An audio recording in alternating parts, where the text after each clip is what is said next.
So you're 27 now. Yeah, turning Yeah. 28 this year. Okay. So once I get to 28, it's kind of like, oh, sweet, I got past that rock and roll year that all those people died at. Yeah. So I think when I hit 28, I'll be like, I made it. Not that I'm a heavy drinker or heavy drugs, but it's just one of those things. It's like Hendrix, the others, Yeah. 27 Club. I just want to get past that. And then it's like another milestone on the rock and roll ladder. Yeah. We got past it. I feel the opposite. I kind of feel like the fact I didn't die, I wasn't successful and then died. I missed the boat. You know what I mean? Yeah. Mm-hmm. Too late. Too late. Yeah. What was I going to say? So do you feel like you are, as a musician, are you happy with where you are and the progress that you've made with your career? I'd have to say no, because my journey hasn't finished. So if I had been like, yep, retiring from music, and I wasn't happy, then sure, that'd be shit. Yeah. But because I'm still on the journey, I have to be, no, I'm not happy, because otherwise I have no drive to keep going. Because if I'm just sitting there going, yep, I'm fucking awesome, I've done everything I want to do, there's no what's next. It's just, I've done it. Yeah. So that's now, a fair way to look at it. so it's a negative way to look at it. Yeah. Being like, oh, I haven't achieved as much as I wanted to. But I think that leaves room for me to achieve more things. So, and with like obviously getting older, we were just talking about how watching our parents grow old and watching them get to a point where we notice we're kind of faced with mortality. Yeah. Does that affect your belief in yourself as an artist? Like other people dying or me dying? Both. Yes, other people dying in the sense of I've achieved things, but not in like you could Google me and there'd be results. Yeah. So in the general public eye, I haven't done anything. I've done things in my own life that's great, and I can go, sweet, I'm awesome. But generally, I haven't achieved anything. And so the knowledge that my parents might die and I still haven't achieved that echelon of like, oh yeah, my son did this thing, is scary. Because it's like, do they go and tell all the people they talk to that, yeah, he's a musician, he doesn't do anything, but he plays music sometimes? Because there's no quantifiable goal that everyone can understand. I haven't had a hit album, haven't gone on tour. So it's not like the regular folk that they would talk to could be like, oh yeah, he's actually successful. So their mortality, yes, is scary, thinking that they will die before I've been like, yeah, I made it. If I die before I make it, not my problem. That's true. Fair. Yeah. So not really for my mortality. Yeah, there's something, and I've spoken to a few of the other people we've had on about that, and there's this, like, you're just having the same conversations with the same people about where you're at. Especially, I found like 20 through to 24, I was in a spot where when I was telling people what I was doing, I was getting really proud and growing prouder of what I was doing. And then 24 to 28, I hit this kind of brick wall in terms of didn't feel like I was growing as much. And that's what you just said resonated with me, because I've kind of feel that more with my growth had kind of slowed down. So yeah, telling your parents, going home being like, I'm sure you get the exact same question of, how's the music going? Yeah. Do you hear that? All the time. Yeah. How's the music going? Yeah, good. What have you been doing? Oh, same old. Like, that's what I say now. Whereas 4 or 5 years ago, I'd be like, yeah, I'm doing this. We're going on tour. We played this sick show. We played the biggest venue in Brisbane. Got to be like, yeah, we're doing this. This. And now it's felt like more recently, that's because that slowed down. It's like, okay, cool. I've hitting that little bit more of that brick wall, and Yeah. I'm getting less proud of talking about it. Yeah. It is a bit like that. But it's like when I will go somewhere during the day, because obviously as a musician, a lot of your work takes place at night. Yeah. Teaching during the day. But Yeah. Quickly, what's your schedule? Like, what do you do for work as a musician? I teach 2 days a week here at Tarragini Music Studios. Thank you, Nick. And then gigs on the weekends. Yeah. Really. And then the weekends I don't have a gig. I just kind of hang out and hope there's a gig coming soon, because the older you get, you're like, oh, yeah, shit, rent's due. I didn't teach enough hours this week. Where's the gig? Yeah. But at the moment, knock on whatever wood, it's going good. Yeah. I'm not in a dire situation, but it's just music. And that was on purpose, because I can't do anything else. I've never wanted to be an accountant or a salesperson. It's always been music. So if I can't do something with music, I don't know what I'd do. So that's my job. Music and more music.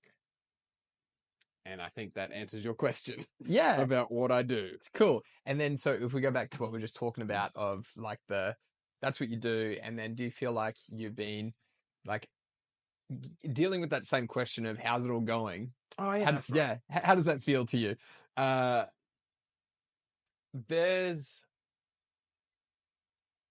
It does get kind of repetitive, but it's also kind of cool in the sense of I can go to people and be like, yeah, I just went to Noosa and got paid an exorbitant amount of money to play a couple of songs. And they go, cool, sounds easy. It's like, well, the playing bit was easy, but the getting there and dealing with everything is more stressful than I think some people realize. But I also don't have the patience to tell a random person that music's actually quite difficult when you get to a certain level. So I always just beat them to the punch. And if I'm out somewhere and they go, oh, you got the day off? I'm like, yeah. They go, what do you do? I'm like, I'm a musician, so I got every day off. Ha ha ha. Yeah. And then I'm like, fuck off, because I don't want to talk to you. You mean nothing to me, which sounds bad, but that person behind the counter of a shop, you're not going to take my career any further. So I'm not going to sit here and talk to you for 10 minutes. I hate small talk. So fair enough. So a podcast is fucking terrible. Now we're about to get deep. Don't you worry. No small talk here. But is before, when it was like, so what? Pre-COVID, I would have been in 7 bands. It was just all I did. Didn't teach at that point. So it was just rehearsing a different band every day, playing a gig every week. Probably had 100 gigs that year, maybe the year before. So it was like, I was doing a lot of gigs, but the problem was those gigs were all at the same places, just with different people, and sometimes the same place with the same band 3 weeks in a row, which is fun when you're playing, but when you're talking about it, and then people are like, what'd you do this week? It's like, same as last week, actually. The same venue, same songs, same band. It's kind of, that gets repetitive. And then when COVID happened, and then that all went away, was probably the most scared I've been in my career, because it was just like, okay, everything I was doing, I can't do anymore because we're all locked down. No one's playing gigs. No one's doing anything. And so that point was like, oh shit, I don't know if music's going to work anymore, because I don't know how long this thing's going to last. And then I reevaluated what I wanted to do, in the sense of I didn't rejoin all 7 bands, because I was like, well, that band actually is just a time sink. It's not fun. I don't like the people. It's not paying that great. So you're gone. And then when we started coming back, I was like, okay, well, I'm going to use this as a reset. Only pick the bands I want to be in so that the music I'm playing, I'm genuinely enjoying, and I'm not burnt out anymore, having to deal with people that I don't like, playing songs that I don't like for money that I can get somewhere else. Were they cover bands or original bands? Both. The original bands annoyed me more because obviously they don't pay as well. And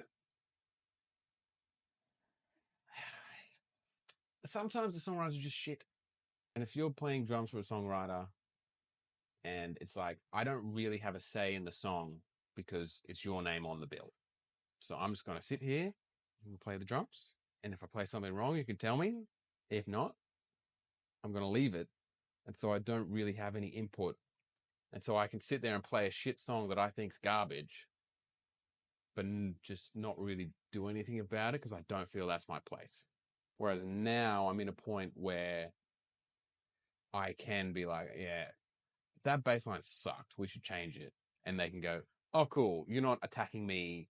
You're just songwriting as a group. And what I played doesn't suit the vibe we're going for. Is that because the bands that you play in have matured? Probably. And I have matured, maybe. But I think because when we got back from COVID and I was like, I'm only going to do things I want to, I just only play with people I enjoy playing with. And the thing about that is, I don't think a good band can exist without trust between the members. Like if I'm playing guitar or singing or whatever, I have to trust that the people behind me can pick me up if I fuck up. So if I play a bad note here, I know that I can rely on this person over here to cover that up for me. And so when that wasn't there, it was like, oh, this is just shit. It's just not fun. So I think I've just played music now with people that I know I can rely on.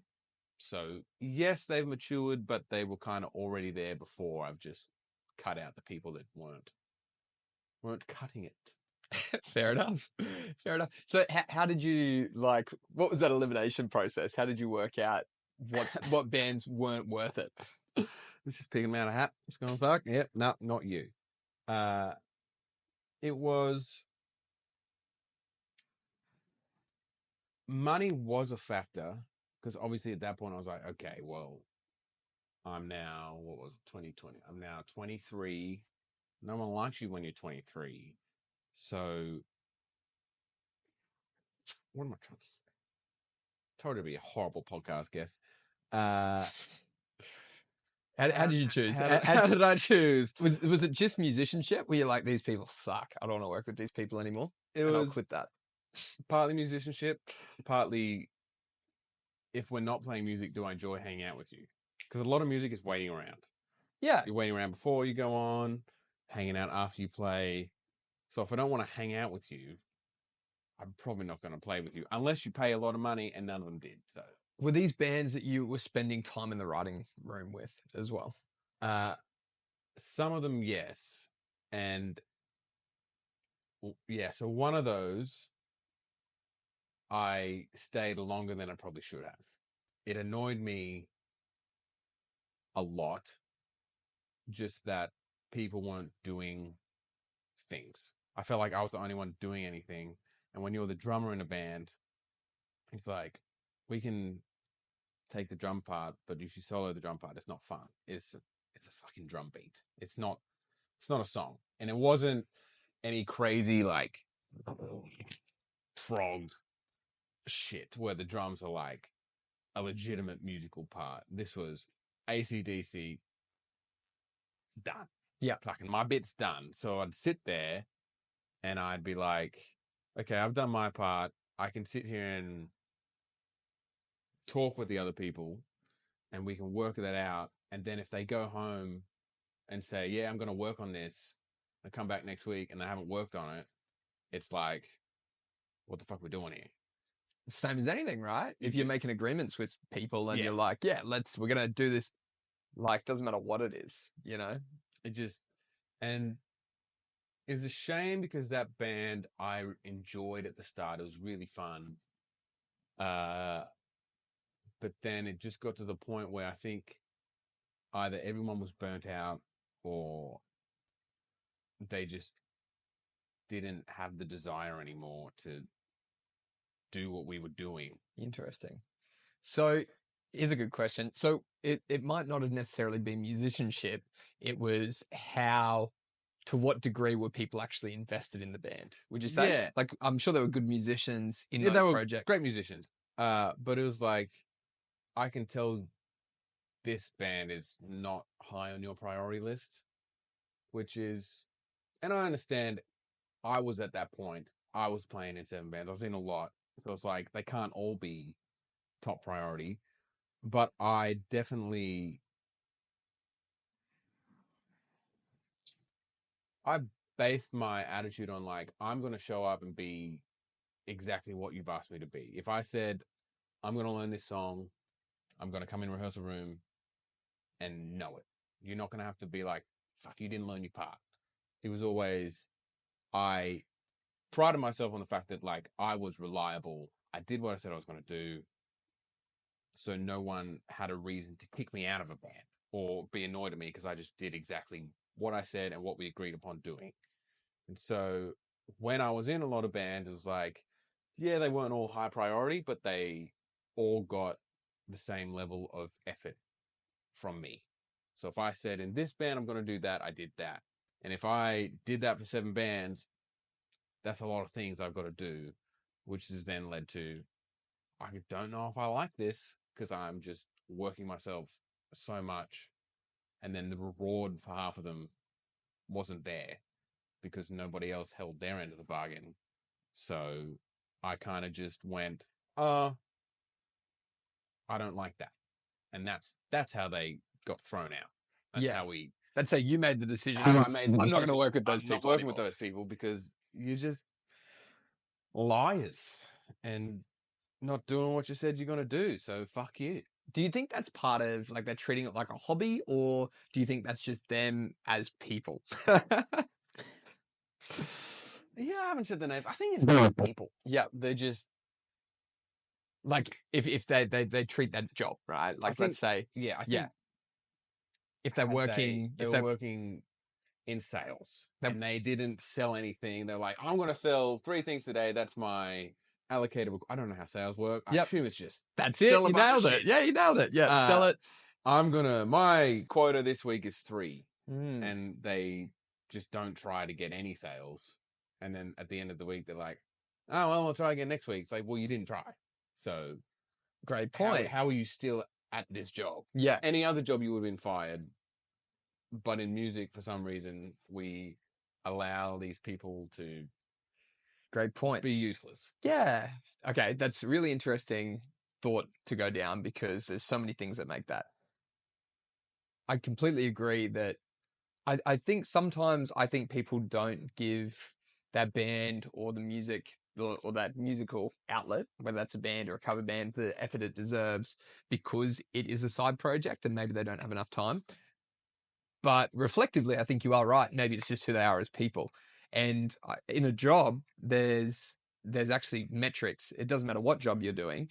There's like, okay, I'm paying you this much. So if you don't do that job, I'm going to find someone else. Yeah. But that's not the case in music, right? Yeah, We're not paying for their services most of the time. No.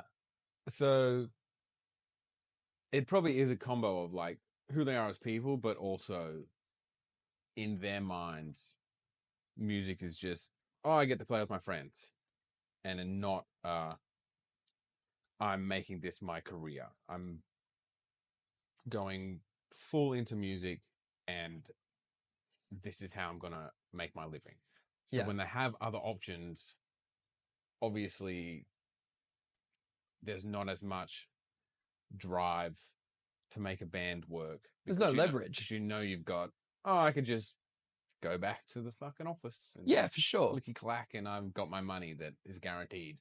Yeah, but do you feel like those people, especially in your situation, were those people half-assed in everything that they did? Did you notice that? Yeah. Some of them definitely were half-assed in everything. Some of them were like half-assed in some of them I didn't really know too well outside of the band we were in. So I can't really in good conscience be like, yeah, they were fucking useless outside too. They're just stupid people. Fuck them. But in the band context, it was very much it felt they just were in it to have some fun. And it's like, yeah, I'm in it to have fun, but I'm also in it because this is what I enjoy doing and I want to make it sustainable. Yeah. Well, motivation doesn't last, right? You might get a year or two out of that. And if you are just doing it for fun, it won't be fun anymore. Especially like you just mentioned, you're talking Yeah. about all the extra things that go into making a gig happen. It Yeah. does, the fun wears out. Whereas if you're actually disciplined and going, this is the path I want to be on, that discipline is going to get you at the gig on time every time. It's going to outlast the motivation. Yeah. And it's just one of those things. It's like kind of. It's I guess it's kind of related. Like knowing your worth in the sense of what do you charge in a band. It's recently just had another group chat pop up of a band I used to be in, and they're like, "Okay, got some gigs lined up. I haven't opened it yet because I'm like, I don't want to open it because if I open it, I have to respond, and then I haven't decided if I want to respond to you yet, so I'm just leaving it." Because they are one of the people that the songs were terrible, and I'm not a songwriter by nature, but I can listen to a song and go, that's fucking shit. Like if there's no chorus, what are we doing? It was particularly when they're like, yeah, learn the song, and it's like you learn the song, but every bit sounds exactly the same as the bit before, and then you're in a rehearsal room, like, let's go from verse 2. I'm like, where's that? There is no distinct feature in verse 2, which I think is horrible songwriting. How are you at the point where you're writing shit like that? Particularly in a pop environment. If you're in fucking Dream Theater or whatever, where it's just mishmashy shit, fine. But this is a pop song where the point is sing. We want people to sing along, and there's no point. If I'm in the band and I don't even know where the chorus is, how the fuck is Sally in the front row gonna know? You know what I mean? So yeah, I haven't responded to her yet. Uh Do you ever feel like, because I completely agree, right? And music is so subjective. Do you ever go, what if I suck? all the time. Yeah. Uh and it's a valid argument. Maybe I am just really shit.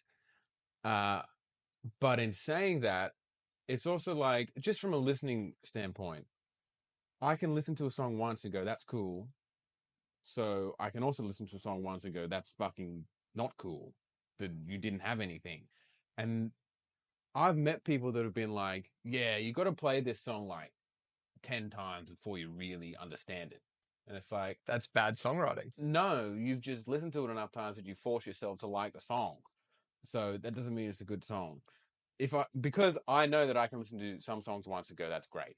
So if there's that bar, by definition, if I have to listen to this more than once to figure out it's a good song, it's not a good song. And it's, and I don't know if that's like they just haven't listened to themselves like outside, like haven't recorded the song and then listened to it not playing it, or if they've always just played the song and gone, yep, I'm changing, so the song's changing. Sounds different, hey? But yeah, Like listening in the room, playing the music, you record it. It does sound so different. yeah. That changing that perspective. I think I'm gonna scoot to the end of the podcast here. Advice I'd give musicians: listen. Just listen to the band members you're playing with. Listen to the crowd you're playing for. Listen to the people offering you advice. You don't have to do what they say, but listen to it so you can judge whether you want to take up their advice or you want to do whatever. But listening is critical, and listening to the product as a whole. Because not going to name people, but we recorded an album, paid to have it mixed because we were like, our mixing skills aren't up to scratch. These songs are great. Let's pay the one-time fee to get it mixed fucking good, so it holds up wherever we play it. And cool. We lose money now, but it's going to sound great forever. Sweet. We got the mixes back. And this motherfucker was like, nah, I can't hear the bass. And we were like, I can. And then we sent back to the mixer and go, can you bump up the bass a little bit so we can hear the bass? And then he bumped up the bass a little bit. Mix came back. The same guy was like, I can't hear the bass. And I was like, it's pretty fucking loud. And we went back to the mixer for our third revision of 3. So any revisions after that, and we'd have to pay more. And the dude was like, yeah, I'm not boosting that anymore because it's maxed out. Like I can't put out an album with my name on it saying I mixed it with how much bass there is there. And that's when me and the other guy were like, okay, yeah, we're just going to bring the bass down. He can deal with it. And I think the problem was he was listening at just his part. He was listening to the song going, okay, can I hear the bass? Where's the cool bass run I did this one time? Instead of listening to it as a band. And it's like, your bass tone in solo is different to what it's going to be in the context of a band. So it was same thing with guitar. If I'm playing guitar on my own, dialing a great tone, like this is awesome. If I put it in a mix, that tone's not going to work sometimes. And so if you're looking for that tone in a mix and then going, nah, I can't hear it, it's not my tone, you're not really looking at the bigger picture. So I think it's important to listen, and sure, like listen the first few times, make sure the bit you played is actually there and you don't sound stupid. But then you have to be like, okay, as a whole, does the song sound good? And if it's yes, you have to compromise and go, okay, bass isn't as loud as I'd like to be, but the song slaps. Have you heard of client syndrome? No. It's the same thing? Basically. Client syndrome is the idea of, and I'm so guilty of it with especially mixing artists, well, and Nick as well, super guilty of it, is like when you pay someone to do a job and then you try to tell them how to do the job. Tell them how That's to do client syndrome. Okay. Yeah. And you're exactly right. It's so easy to, you've got something how you think it should sound in your head. Then you pay someone, a professional, someone whose like job is to make that thing sound really good. And then it sounds a little bit different. Then you try and you're pretty combative with like, oh, can you do this? Can you do this at 0:39 seconds? Can you put like 10K up just a bit? It's like, we don't know what we're talking about. We're not the mixer. Like, no. But I think like to some degree that is important because obviously at the end of the day, the song is going to be this song by Patient Lounge, this song by whoever. It's not mixed by John. He's not really getting credit unless you dive in. So base level, people are going to judge how it sounds based on the band. They're not going to go, that mixer was great or that mixer was terrible. They're going to go, that band doesn't know how to record. So there is a point where you should go, oh, okay, well, that's not true to what I intended it to be. But then also you have to go, I've paid this person to mix it and also pay for their experience in how things should sound in the industry. Because you want it to compare to the industry. Because it's obviously going to be played with other songs. Absolutely. So it's like,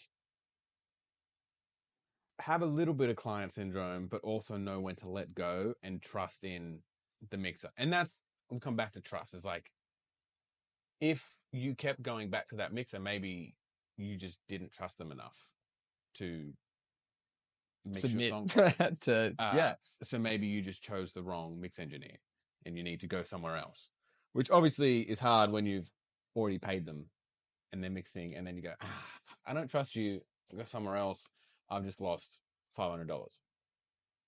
But good question. Patient Lounge, War of Art, whatever it is, your new album. Are you mixing that yourself? No way. Or are you going, we're going to record it? Yep. And then get someone to fucking make us sound baller. Exactly that. Yeah, we're going to get someone to make it sound really good. That's the plan. So we are going to the cabin. We're going to record everything at the cabin, and then we're going to pay someone to make it sound baller. Because, yeah. Have you tried mixing it yourself in the past and gone, this doesn't sound good? Or have you not tried mixing it yourself and you just don't trust yourself enough to mix it to be baller? I'd just rather stick to my strengths. I think that's a big thing. It's like, I know that, like, to get good at recording and mixing, that's a time investment. Yeah. I would much rather just invest that time, that hour a day that I have spare, to invest in something new in music. I'd rather play guitar or learn to sing, or make my songwriting skills better, and then delegate the need to. Do you think your songwriting skills will be better if you learned production skills? I've got a basic understanding of production skills, and I think to a degree it might help, but I think the most important thing is, with songwriting, you can have a really shit mix, but if the song to its core and the musicians are really, really good, I don't think the production is going to matter as much. What are your thoughts on that?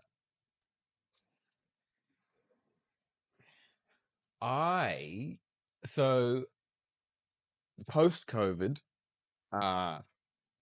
when gigs weren't really coming back, there was a few things where I was like, okay, well, what can I do? Because I can't gig. And so me and one of my friends, Al, shout out, we decided, we're in a band, we're an original band, we got this shit going, but if we can't gig it, I don't really want to release a single just to not be able to promote it properly. So how can we still get people interested in us without the gig sector?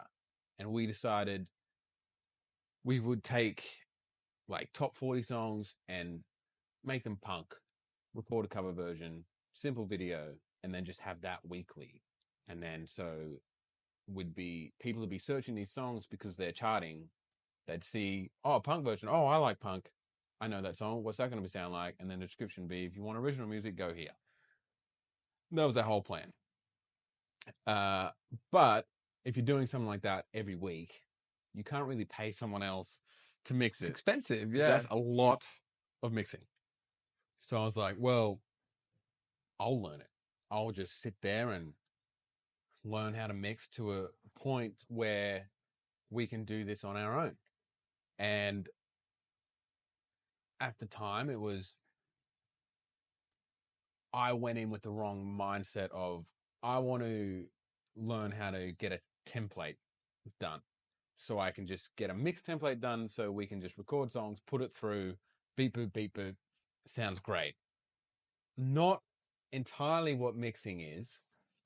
There's a lot more to it than just put it through it doesn't work. Put it through a preset and let's go. If that's what it was, there'd be AI websites. You just put your tracks in. And then but in starting from that point, there is certain things that are in every mix. Like for those things, guitar plugins, I'm going to have the same thing every time so my guitars are consistent. Sure. And so there were some parts of the template that I could, but we mixed it, and then it got to the point where I mixed so much that I was so far into mixing that I couldn't listen to it and think if it was a good mix or not. Because I'd just been like, I've spent so much time on this thing, I don't know what's good and what's bad anymore. Which brings us back to our point, because I spent a long time mixing and doing the ins and outs of production. If I hear a song that's produced badly, that irks me. And it could be a great song, but I go, oh, it had so much potential. And then I don't like the song. Interesting. Because Okay. it's hard to listen to a song when it's like, you could have mixed that so better. If that was mixed just a little bit better, it'd be a hit. Not that I'm fucking the person who decides what's a hit or not, but that's like, I think production is a important part. Yeah, there's some truth in that. There's one thing as well that, like, it's the same as I back in school. I remember studying film, and once you're aware of how cinematography works, you can't watch a film without Yeah, realizing the movies are cuts. kind of ruined. Yeah, because Yeah, it's just every 2 seconds it's cutting, and you're like, oh, I can see that now. yeah, Whereas beforehand, same as music, you don't notice. Or you watch any YouTube video, and if you're not looking for it, you won't notice that every 2 seconds there's a cut. Literally every yeah. sentence in most YouTube videos, they're literally There's cutting out cuts every everywhere, single dead space, right? and it's because like on one hand, I hate that I did that because now I can't actually listen to music. I can't listen to music. I can't just put it on and be like, cool, because I'm always going to be like, okay. If it sounds great, I can go, oh, what did they do with that? How did they make it sound like that? But if it sounds bad, I'm like, why didn't they do that? And then so I can't really listen to music without critiquing it, which is really not great sometimes. Yeah, it just lifts the veil. It's Same as, I guess, music can sound so magical to people that have never learnt an instrument before, because Yeah, it's just like, how are they playing that? Like, why does it sound like that? There's so much mystery involved. And yeah. the more you learn, the more those layers of mysteries are Which I think disappearing. is when you get into the music industry, it's kind of like music almost loses the magic. Because I remember when we put our first single out and it was on Spotify, you could buy it on iTunes. Pivotal moment as a musician is like, sweet, my song is there. I can pay money to get my song. And then people were like, oh, your song's on Spotify. It's so awesome. And then at the time I was like, actually, it's not that awesome because I know how it gets on there. And really how it gets on Spotify isn't that glamorous. It's you fucking put it In to a a butt. thing and be like, put it on this date, please. And that's it. And it's like, it's not really, once you've done it, it's not an achievement. But to people who have no idea what that is, they're like, holy shit, your song's on Spotify. So being in the industry kind of takes away some of the magic, but there's just, you can find it in other ways.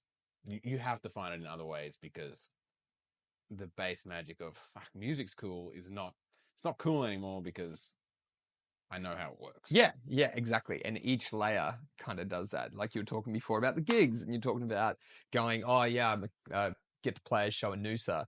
There's to most people, the magic is, oh, that's so cool. He gets to be up on a stage in front of hundreds of Yeah. people in Noosa.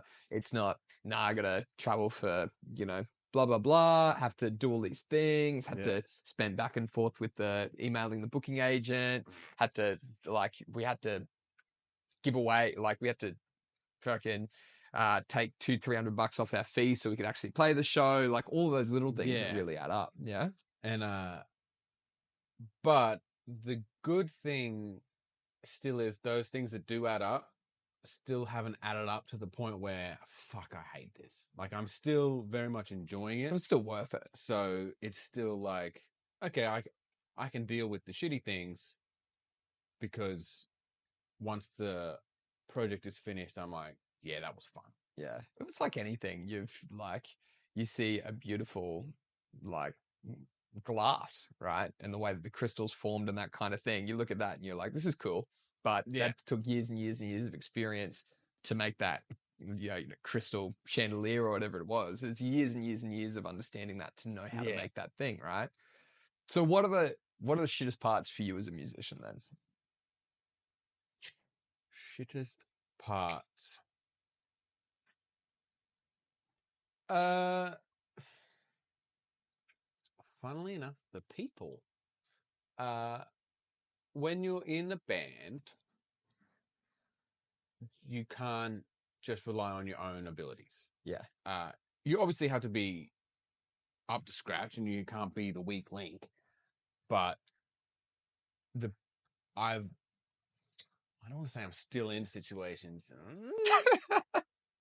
Yeah, fuck. Like, I'm still in points where the people are just doing stupid things. And also, like, we come back to not holding their end of the bargain. Like, if someone in a band has come to you and gone, okay, I'm going to take care of this. We used to do it as a group, but I'm going to take the reins now, leave it to me. And then you leave it to them, and then nothing happens, and you get less things than you were before. It's like, well, what are you doing? And so having to deal with people like that annoy me, but it's like that I can sometimes look past the annoyance because I do enjoy playing music with you. Like, you're still a great musician, so when we play the gig, it's fine. But it's all the shit leading up to it where you've just been a fucking idiot. Is it being let down by those people? Let down, but also losing the trust I had in them. Because obviously, we come back to, I want to be able to trust the people I'm putting myself out there with. Like, we're creating a product and we're selling a product for sometimes a lot of money. And so if I can't trust you to do what we're supposed to be doing, then I'm going to feel bad because these people have paid a lot of money and we haven't given them the best that we should be able to do. And these people sometimes are just like, we don't need to rehearse. We'll just wing the gig. And it's like, at some points, yes, you can. But when you're getting $4,000 to play a gig, you should probably rehearse it so you're fucking good enough for the gig. Even if you played it a bunch of times, it's like, there's no harm in rehearsing one more time before the gig. And it's just like, these people, for whatever reason, have gone, nah, not rehearsing, just not doing it. Not even hearing about the prospect of rehearsing. They're just like, not doing it. So in your opinion, they are not, do you feel like they are up to scratch, or do you believe they definitely need that extra rehearsal that they're not keen on? And there's the problem. Yeah. They're good enough that they can wing it. But it's just in the sense of, you can wing it on your own, but a band will only sound good when the band is playing together. So if you focus so much on your part, but it's not locking in with anybody else, it's like your band's shit. Good point. It's kind of selfish more than anything, right? Because it's going, oh, I'm fine. Like, you guys should also just be fine. Yeah. It's a little, if I know what I'm doing, fucking why don't you? But the same token is like, if I know what I'm doing, because I put the work in to know what I'm doing, great. This is a team.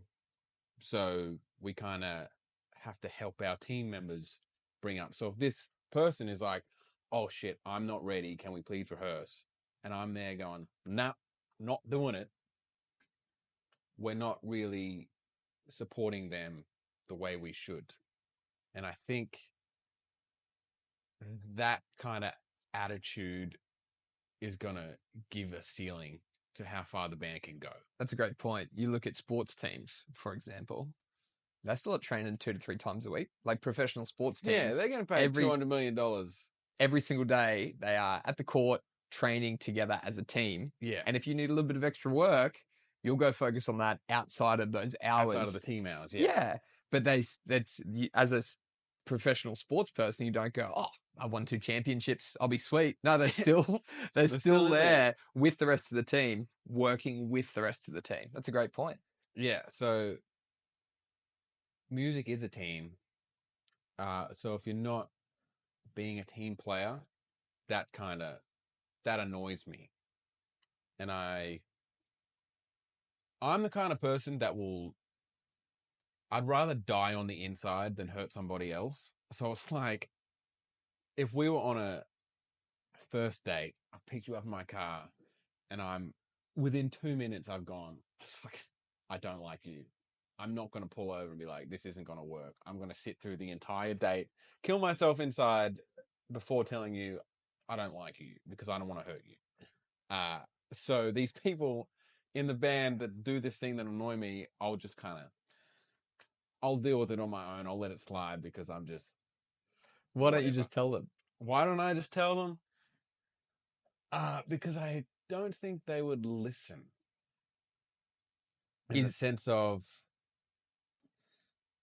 because I think it's been brought up previously by other members of the band. Not me, obviously, but other members have brought it up and they just were like, yeah, makes sense. And then just revert back to what we were doing. Do you feel like that's stopping you from getting closer to your musical goals? A little bit, because I think if we're trying to be, so let's put a hypothetical scenario.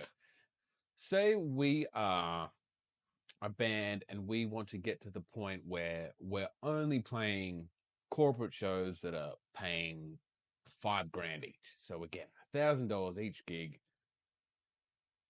each of us, and we're just banking on that money. If we want to get to that point,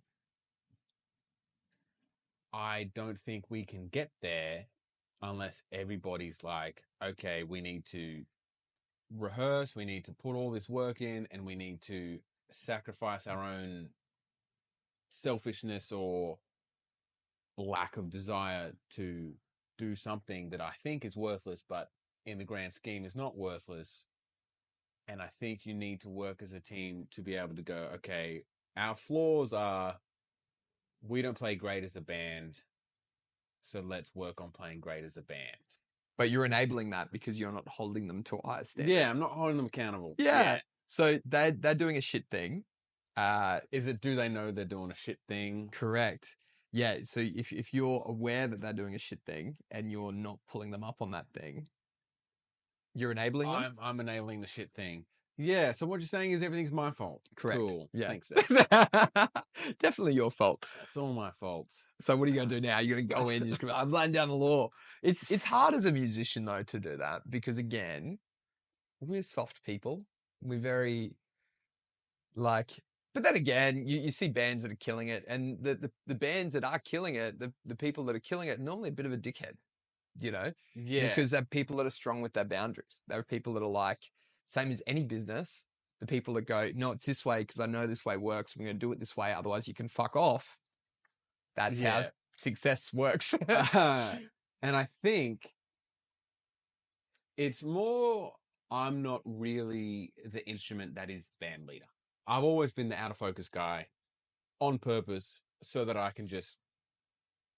can participate, I can add things, but I don't have to be the guy that's like, you're not doing your job, please do your job. So I get to be on the sidelines, but still be included. And so I think a great band has a great band leader, and I am not the band leader. So that's why I'm not calling these people out on their shitty behavior. Fair enough. It's not my fault. It's the band leader's fault. Okay, so let's take control of your destiny, though.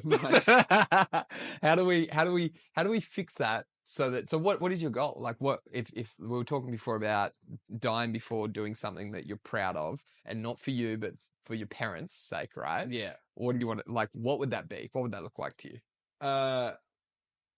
Success that is like quantifiable and undeniable, because success is very broad. There's a lot of definitions of what success is, but I think succeeding in the point where people know what I've done. Absolutely. And it's people know what I've done without me having to tell them what I've done. So they can go, oh, you're the guy that did the thing. I was like, yeah, that's me. So your parents can go, oh, he was on Sunrise yesterday. Yeah. Kind of thing, right? They can go, oh yeah, he did this thing that you can watch. Not, he played this gig on a boat that you weren't there, so you can't really tell because how you well it weren't part went. of that corporate event. Yeah. Yeah, for sure. So how do we get you there?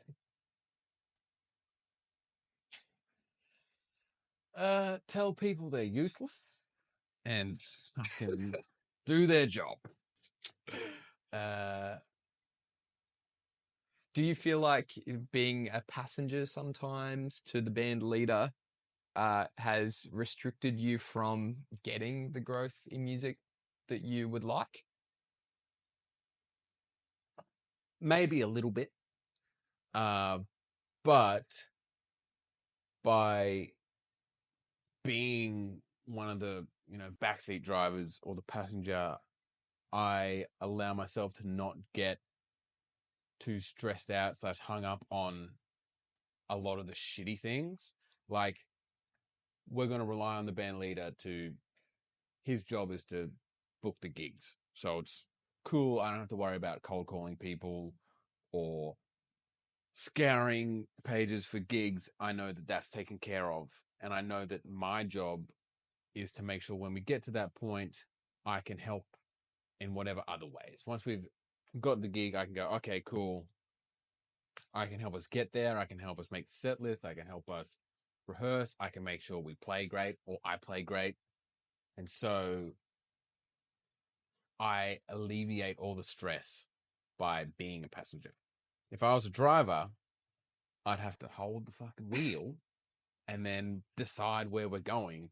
And the problem is, I don't know what cars you drive, but there is only one steering wheel. You can have a learner car that has a second one, maybe. But if a band is like a car and people are on the bus, or the band is like a bus, people are on the bus, they're on the journey, they want to be there. There's still only one person pushing the accelerator, pushing the brake. These people, they might be way in the back left tire down, so you have to kind of turn it this way a little bit, but there's still only one person in control. If every single person on the bus was trying to steer that wheel, you're probably not going to get anywhere. I love that. I love that. So, but I think there's a difference between the driver and the person steering the wheel, and as a collective, the people in the band going, or the people on the bus going, "Hey, don't fucking piss on the bus." You know what I mean? Like, if someone's taking a shit on the bus, it's up to you on the bus to be like, "Hey, we all said you're not going to do that. Yeah, Do that again, you're getting fucking kicked off the shit bus." on the bus. Yeah. Yeah, okay. Well, when you put it that way, I got to tell these people to stop shitting on the fucking bus. Yeah, well, I think you will. It's so funny because I was chatting to someone about this a couple weeks ago, where it's like you do feel like your success is determined, or at least I do, on the people on the bus with me sometimes. Especially previously, I've had great musicians, even though I've been basically the driver a lot of the time. I've had great musicians on the bus, and when they've gotten off the bus, I've been like, oh no, I'm never going to be a great musician because I've lost those key parts of my band. But what I realized is it only really gets better. Like, it never gets worse. I'd love for you to counter that, but I don't, like, genuinely, it only gets better. And why I say it only gets better is because if you don't quit and you just keep going, you will find that next tier. You might not have the better thing just yet. Yeah. But it will get better. So it will get better eventually, not the next people on the bus are making us better. Oh, definitely. Yeah. We went through exactly that, where we had awesome people on the bus.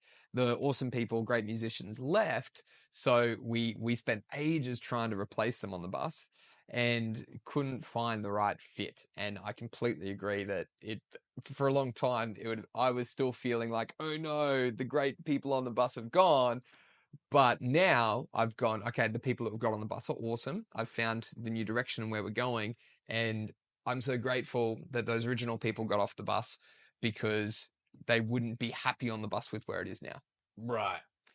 At what point if people have got off the bus and you're like, oh no, they got off the bus, at what point do you get a new bus?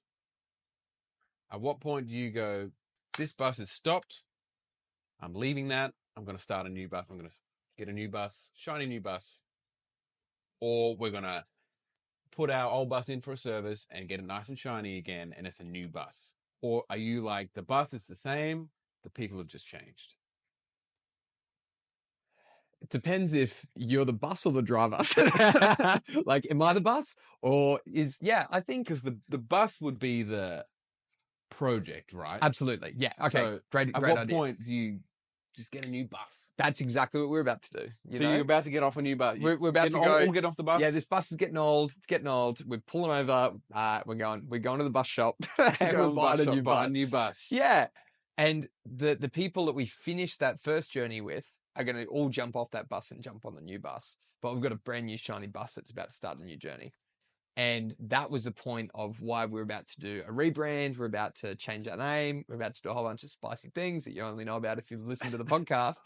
But the whole point of that is to get a new bus and get rid of all the shit stains. Well, yeah, because it still smells like shit. Because there's people with shitting on the bus. Yeah, it's still shit on the bus. You can fucking put the lemon shit there, but it ends up just smelling like citrus. It's just not still a good shit, flavor, unfortunately.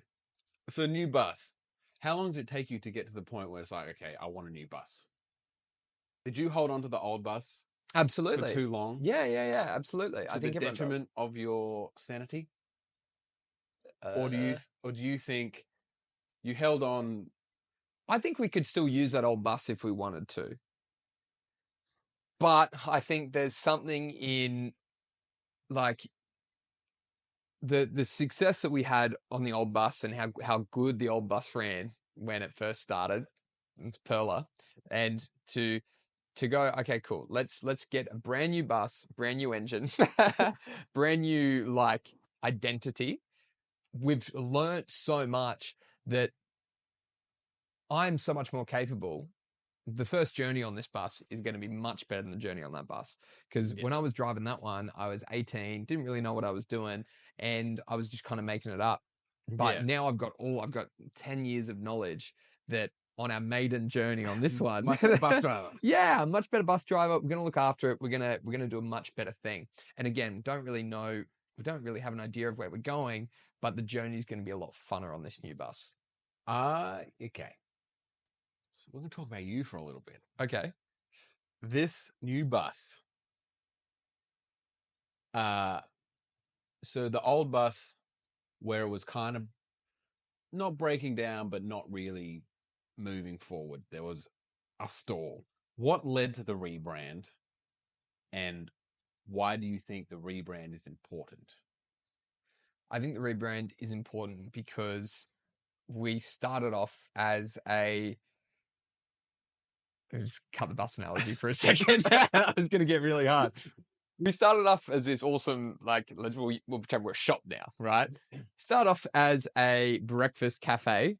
Cool. Yeah. And now we're not really doing breakfast anymore. So all of the clients that were coming for their morning cappuccino, we're like, oh, actually, we're vegan. We don't sell milk anymore. So, okay. And we do dinner. So, so it's more so of like what we do has changed.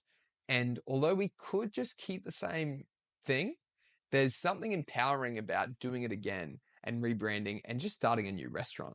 It's like, awesome. I've learned from that. I'm not going to try and hold on to that. I'm going to start something new. More so for sanity, because what has felt like with the old band, we'll just call it what it is now, is it felt like it went up, it had this peak, and then we were always chasing that high and always trying to get back to that peak because it peaked. Again, not in a really big way. We didn't get any more than like what felt like Brisbane success, but we were playing cool shows. Yeah, but you sold out shows, right? Sold out several headline shows, which is by all definitions successful. Yeah. We completed level 1 of being a musician, right? Or being a local band. Completed, got sold out shows, played awesome supports, did tours. But then as we started changing, we kept trying to chase that high and never really achieved that again. And what I realized was, yeah, let's just start it again. Let's just do it again. And then we're not trying to chase that high because we're back to square one. Like I won't walk, because what was happening is I was walking out of gigs fucking disappointed. I was walking out, I was unloading at gigs and being like, oh, there was only 50 people there. We played to 200 people last time. Like, what the fuck? Like, Yeah. I just couldn't, my self-worth and can I do this anymore was depleting because it felt like the bus was breaking down. Yeah. So that probably leads to the question of the bus is breaking down, you're getting new people on, but the bus is still breaking down. Was there a specific point where you were like, I want a new bus? Or was it this bus, I'm hanging onto this bus, but now it's like the side mirror's fallen off, the windscreen's cracked, it's hanging on. Yeah, it wasn't so much breaking. What was happening was we kept trying to get replacements for parts because Patient Lounge was a two guitar band, and that was something we were really proud of. We really liked playing with that. And for ages we were trying to chase that. So I was trying to get better at guitar so I could learn the parts, because they were pretty, like, our old guitarist was very, very, very good. One of the best. Like, we trialed a bunch of people, couldn't really get anyone that didn't want to take a fee every time we played an original show Yeah. to fill those parts. So it was like, well, it was becoming impossible to go on the journey that we were on anyway.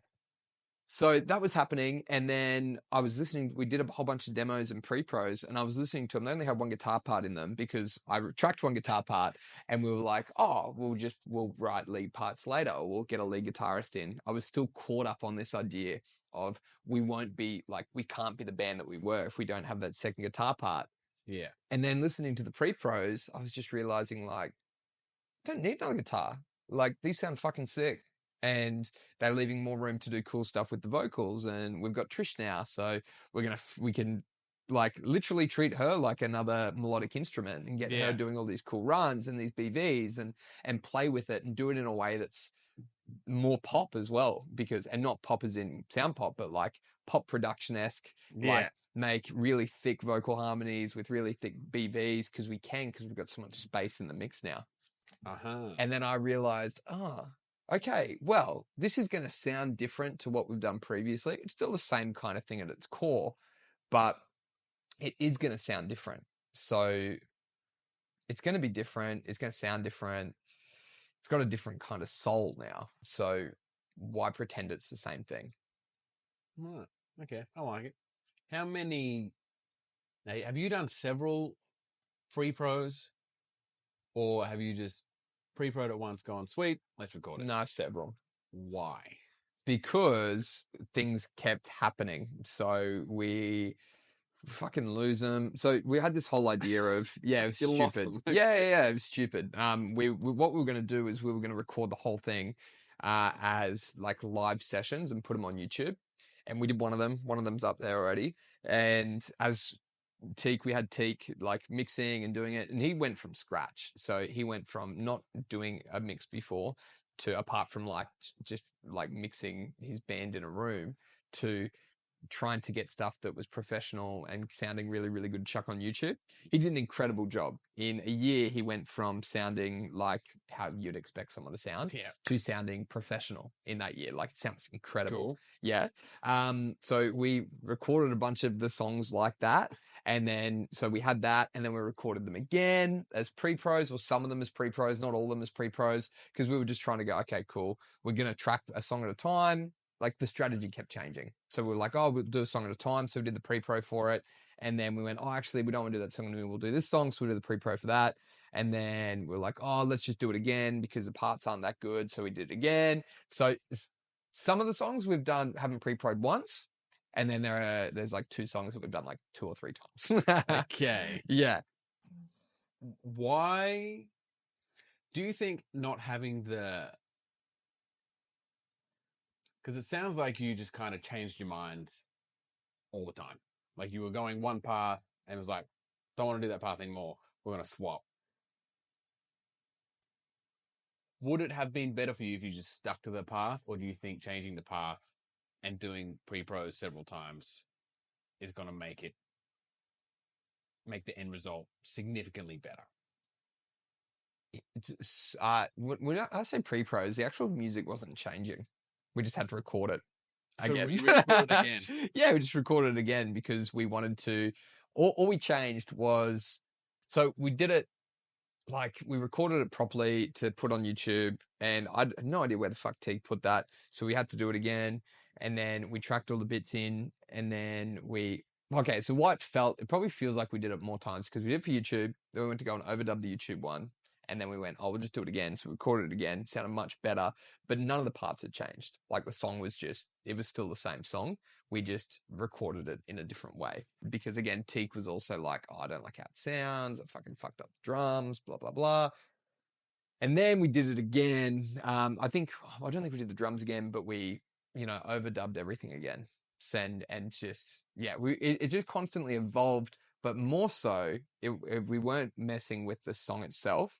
We were trying to get better at production so Teak could get better at learning. Right.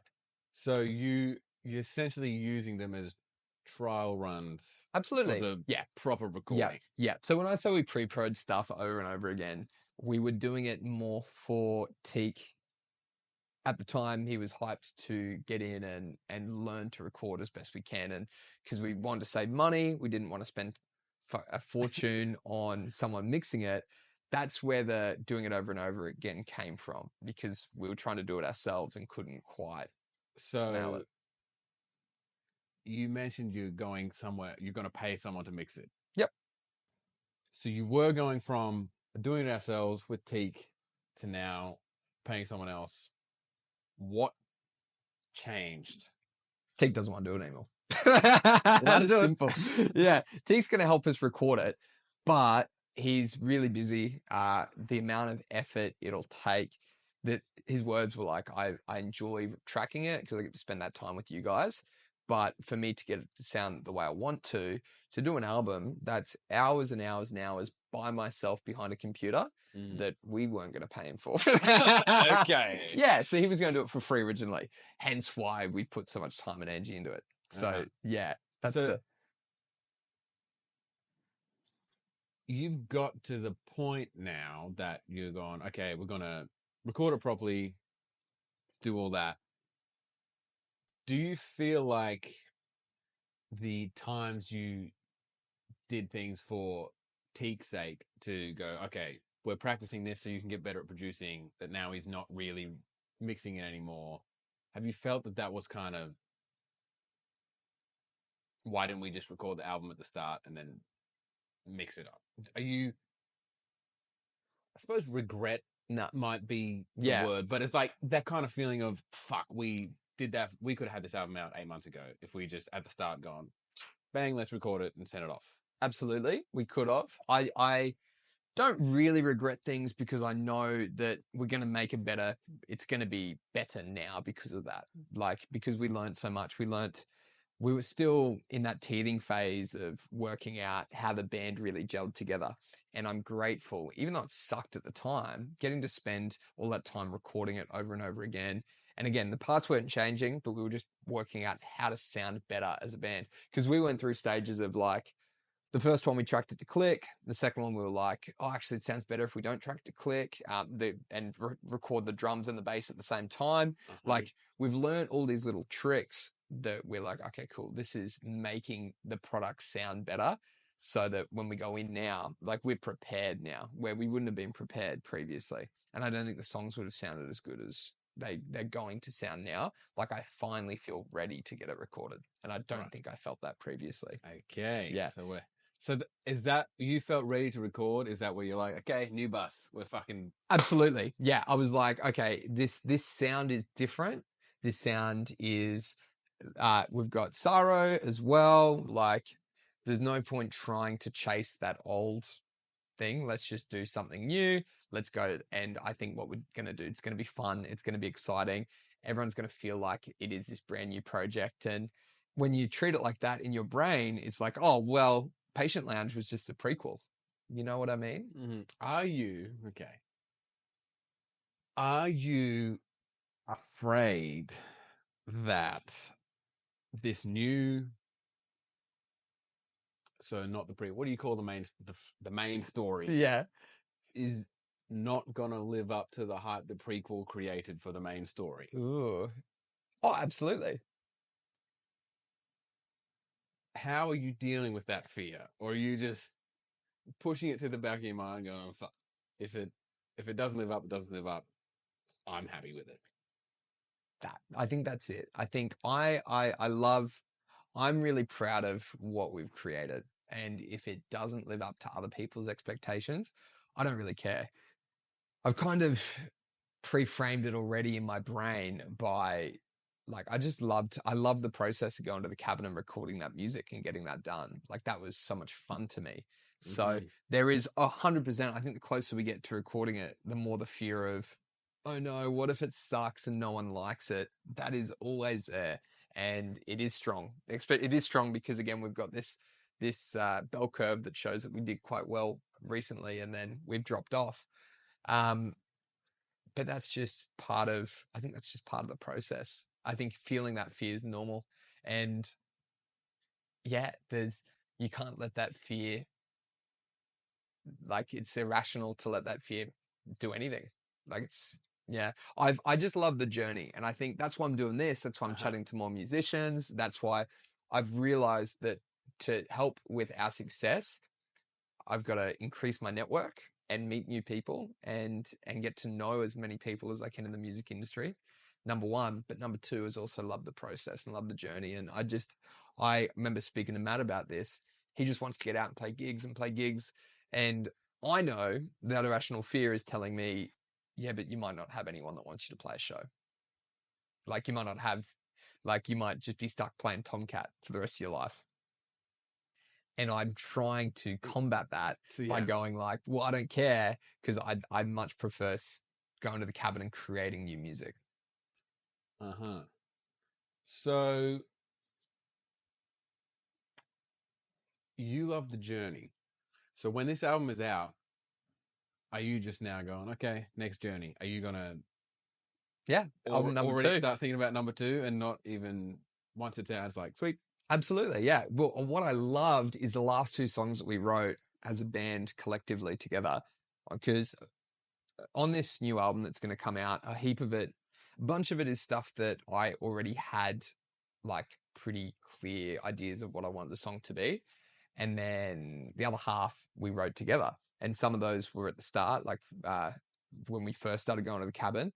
And towards the end, I was like, man, these songs are sick. Like we spent a year of doing that, but it just got better and better. And we were learning so much. So it's one of those things that I think we're in a much better place because of that, because we put in that work. And yeah, I'm just excited to start album number 2 straight away. That's the focus for me. Cool. What was my next point? So you're actually almost not concerned at all how well the album does. You just do not give a fuck. Don't give a fuck.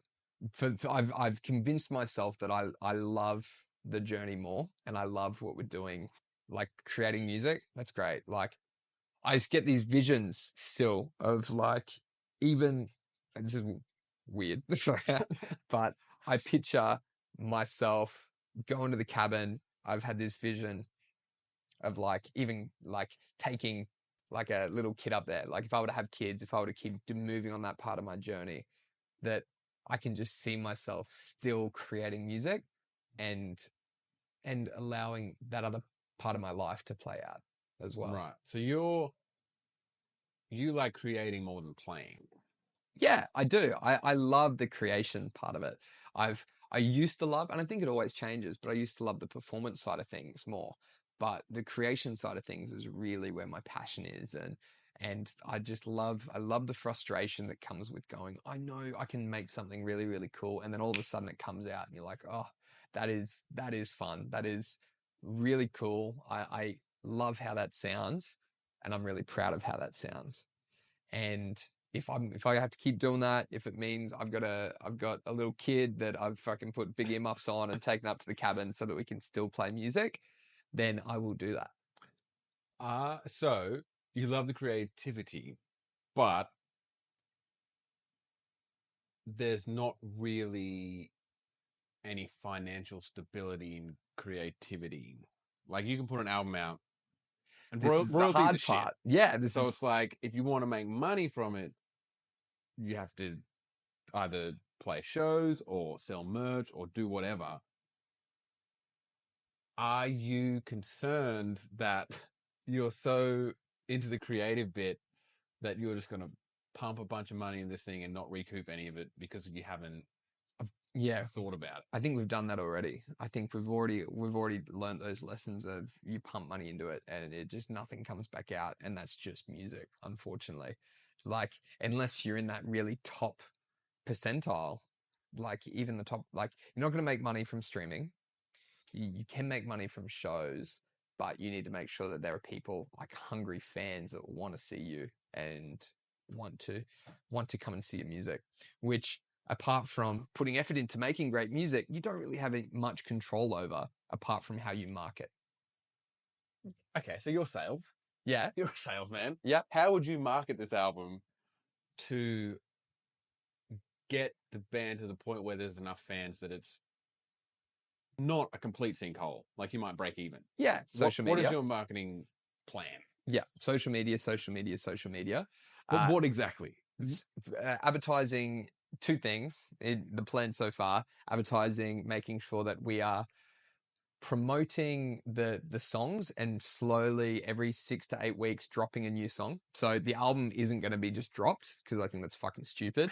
Yeah. Dropping 12 songs that again, you'll get people talking about for 2 weeks and then they'll forget about it. Yeah. And then you've lost exactly all your songs. Exactly. So we're just going to do one song every 6 to 8 weeks and just slowly drip feed it. And what that means is every day there's going to be at least one piece of content about that song that we made and pushing that. So that 12 songs, we've now got a year and a half's worth of content. Nice. Have you learnt things in sales that you think will directly help that marketing? It's so frustrating because I've learnt things that will work for business, but I'm just learning that like music, there's so many things that we've applied over the last couple of years that work for business that don't work for music because people aren't buying a product. They're buying, what I've realized is they're buying the personal brand, which is becoming a really big thing for a lot of businesses now.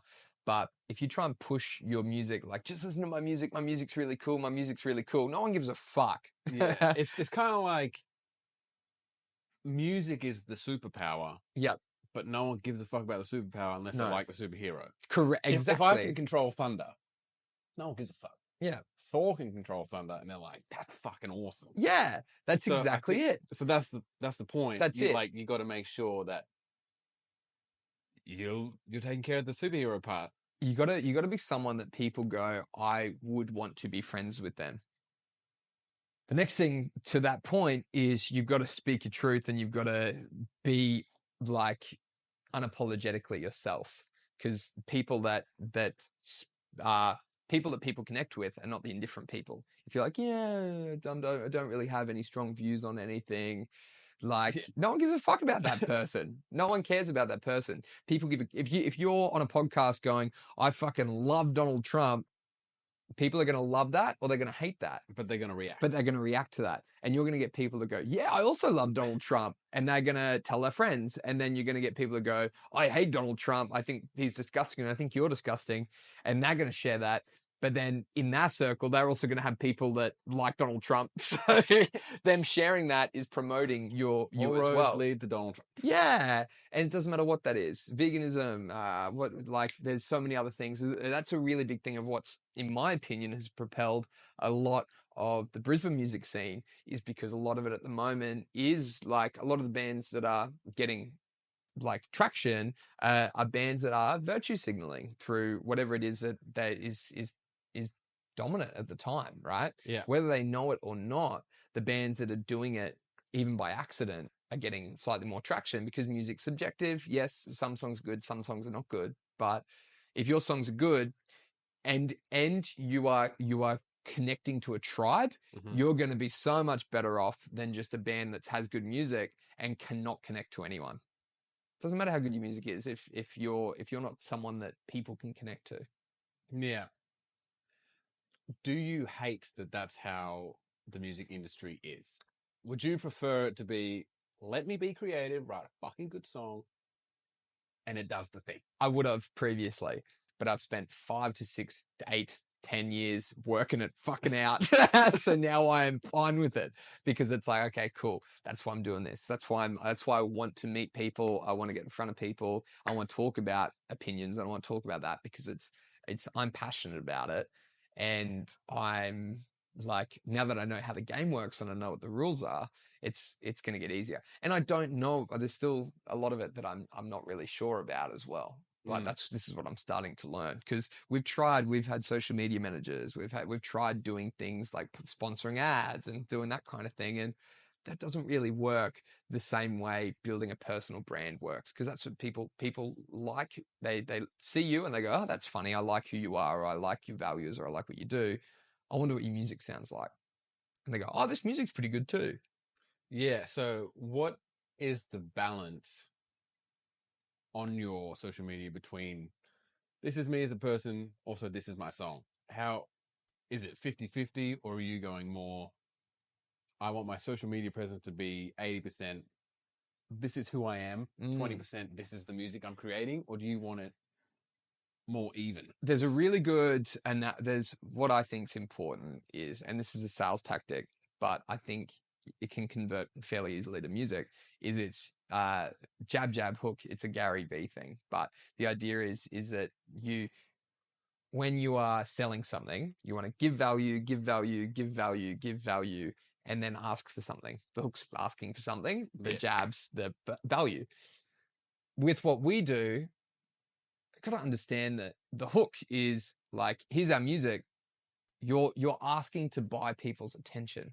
When you're showing someone your song, you're asking for their attention. So you are asking for something. It's not money. You're not selling a product, but you're asking that person to buy into your music with their time and energy. And which is, attention is expensive these days. Yeah. Yeah. So you've got to be able to find ways to jab them and let them know who you are or what you care about. Like things like, for example, some of the reels that have been really popular because our music's a little bit more proggy is the reels where it's like counting down like the numbers and showing the time. Like it's not going, check out our song on Spotify. It's just a playthrough of us doing something kind of cool. And that's value adding, in my opinion. Because I find that I become more interested in the person when I like music. I think you got to do both. I genuinely, So yeah. I think it's hard to have that balance because obviously you can't just push out music and then hope people like it and then start to look at you.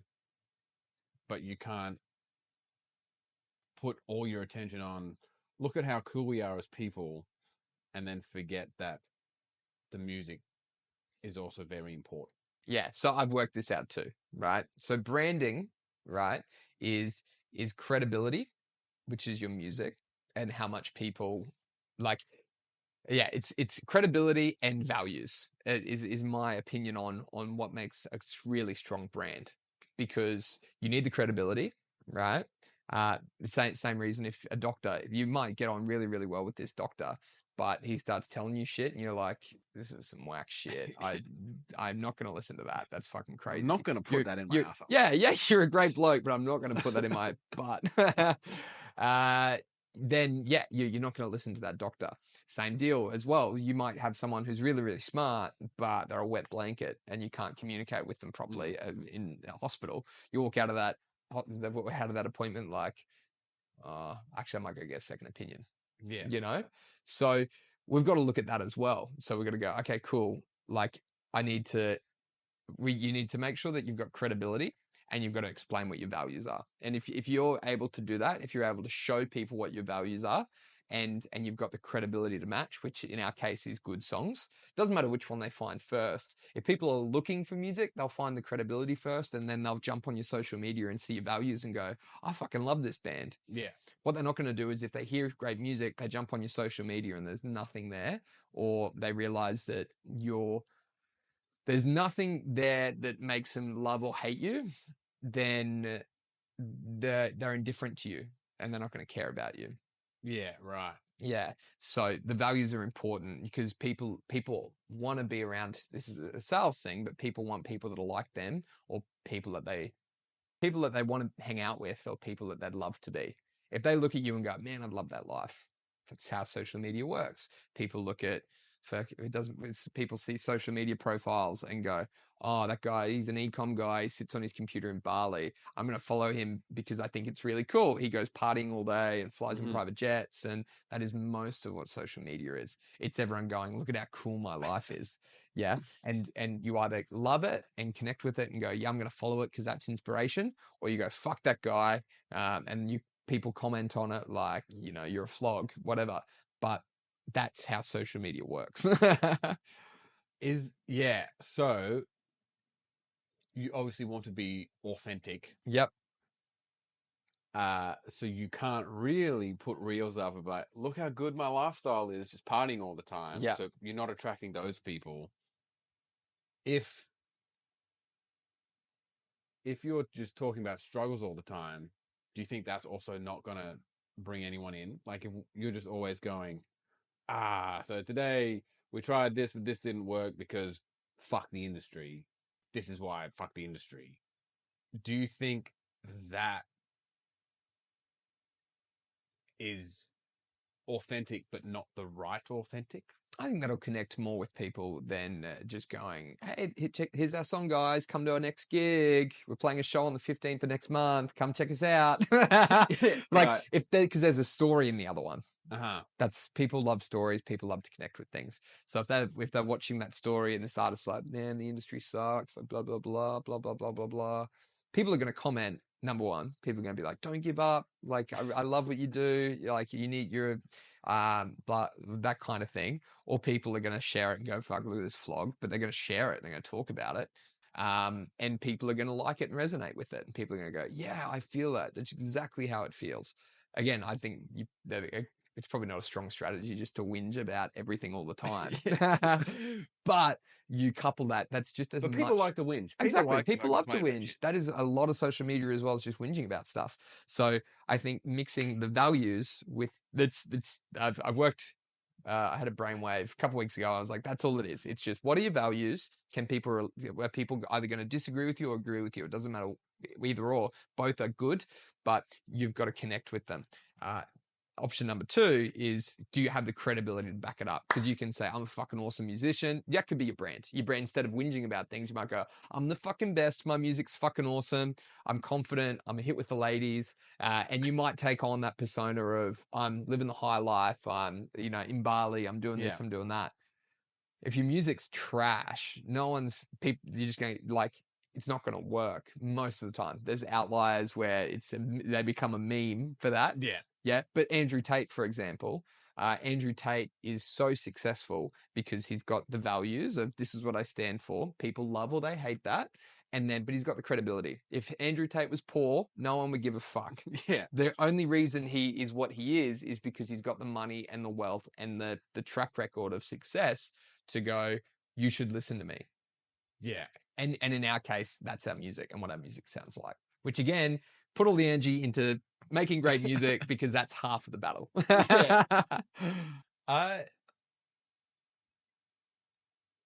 The credibility of music, are you worried that people will go to Spotify and look at the number of streams and say that number's low and go, I'm looking that it's not got many streams. I don't believe the credibility of this music. Interesting. I think that's a real problem. I was reading a book called The Success Equation or something like that. And it was talking about how it does talk about how success is peer measured, basically. So they've done studies on heaps of this between like wine tasting and realize that wine tasters really have no, it's just fucking random. And a big part of wine tasting and who wins is what that relationship is with those breweries and that kind of thing. And when it comes to music, they've ran studies where they've gotten a whole bunch of songs, given them to a bunch of kids, and gone rank these in best to worst. What they find is they did two different samples. Sample one, they gave the kids no they didn't give them context. no context, just went rank these from best to worst, and it was different every single time, right? They then did a second test where they went, this is what other people have ranked them, let us know if you agree with this ranking, and it barely moved. Yeah. So we have this understanding, and there was like, in that one, I think they did it in a couple different ways, and there were songs that kind of edged out. Like there were a couple songs that would find their way higher, but there was enough evidence to show that at the end of the day, it's that subjective that it doesn't really matter, right? As long as success breeds success, because if other people see you as successful, that will enhance people's credibility on what they think of you. But you've also got to start from somewhere. So in that instance, like for our rebrand, it makes me think, well, maybe we just change the name on things and that kind of thing. Keep all the data. Yeah, keep all the data. Patient Lounge kind of disappears, but then the on everything, the brand names kind of change, because that might give you more credibility in that instance for sure. Yeah. But that's also a big part of, like, when you're doing PR campaigns, finding people that can push it the right way, because success breeds success, and the music industry definitely has that more than other industries as well. Cool. Are you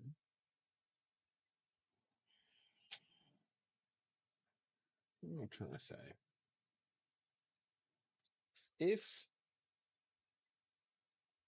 If you didn't keep the socials and change the name, if you went right from scratch, do you think that you know enough now that you could build that from zero to where Patient Lounge was quicker than you did it the first time? Or On social media or in real life? Both. Real life, I think is simpler, because you just gotta go play shows. You gotta play shows. I think it's harder in Brisbane because the scene's rubbish. Like, it's just like people. There's just not enough people here. That's the problem. We live in a city with only 2 million people, whereas you go to other places, like you go to America or in the UK, the rock scenes and the music thrives because there's more people. There's the niche is bigger, whereas the niche is here. You go to Tomcat on a Thursday night, and there's like 20 people there. And yeah. Do you think though, because we have 2 million people, there's the whole thing of like 1,000 true fans. If you've got 1,000 true fans, you're set. Do you think there is 1,000 people in the city of Brisbane that are also deprived of the kind of music you're playing, that you can target specifically to turn them into super fans? Because you're the only band here that's doing the shit that they actually like. Potentially. I don't know the answer to that question, but I think social media is an easier way to find them, because if those people were looking for that music, you would find 1,000 people at Tomcat Thursday night waiting for that band to come on stage. True. Which I feel like they are in other parts of the world, is my assumption, because there's more of a scene there. But again, that's just an assumption. I could be wrong with that statement, but that's definitely how it feels. Fair. Because I feel the strategy. Now, I'm not a strategist or a marketer, but I feel the strategy would be stick to Brisbane, even though the scene's shit, but target towards Brisbane to try and find that tribe in Brisbane that when you announce a show, we'll be like, fucking oath, I'm going. So don't play the show until you've done your social media and then looked at the analytics and gone, okay, there's a bunch of people in this suburb of Brisbane that really fucking like us. And then let's, even more to the point, see those people, send them a message directly and be like, thanks for the support, Mm. and create fans that way rather than trying to create a whole city of supporters. Target the individuals. Correct. Yeah, I agree. And I think that's what social media is powerful for, because you can get into those people's pockets. Yeah. Everyone loves people in their pockets. Yeah, deep in the pockets. Deep Yeah. in the pocket.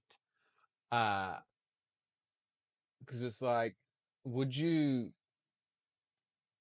you think if you moved to Sydney, you would play more shows, or you'd No. still run into the same issue of Well, it's not really this is where the doubt comes in of maybe my music's just not good enough. You know Maybe what I it's just mean? shit. Yeah, maybe I just suck. Maybe I am shit. Maybe I'm the band that Stuart thinks is rubbish. So Maybe you are. could be. But that's the idea, is you don't know. But like when we've done it, I think again with Patient Lounge, we got to a point where we were selling out shows, but we would still have to fucking push to make that happen. Like it was still it took a lot of work and it took a lot of energy to get that out of people and make people rock up to the shows. So it's one of those things that it's just like, yeah, it's like we need what booking agents look for, and this is kind of where the whole idea came from, is booking agents, the biggest thing they look for these days is what's your social media following, what's your Spotify account, and where are people listening.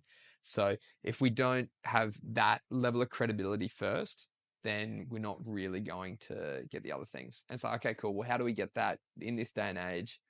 Back in the day, it would have been playing shows. Now that's not really an option. Let's just do what we can with, like, yeah, let's just go hard on social media, because it's going to be that thing that if we don't understand it now, in 10 years' time, we're going to be like, man, if only we put the energy into that.